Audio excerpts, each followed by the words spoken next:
They say the worst nightmares start when you wake up, not when you're asleep. Last night, at 3:14 a.m., I was jolted awake by a static hiss from the corner of my room. It took me a second to realize it was the old baby monitor I'd found at a thrift store, a relic I bought as a quirky desk accessory, even though I live alone in my studio apartment. But what really shot ice through my veins was when I heard my own voice, unmistakable and soft, whispering, "Are you awake yet?" I froze, heart pounding, as the monitor crackled again. The voice, my voice, continued, mumbling phrases I didn't remember saying. "Don't look at the window. Don't turn on the light."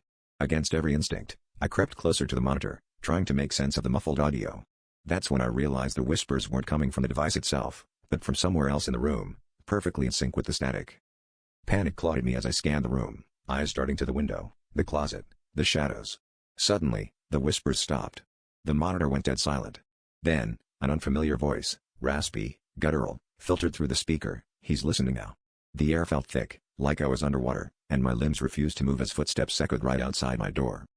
I pressed myself against the wall, barely breathing, when my phone screen lit up with a new notification, a video file sent from my own number. I watched, hands shaking, as the footage showed me sleeping in my bed, unaware. The camera panned to the corner, where a pale figure stood holding the baby monitor, whispering in my voice.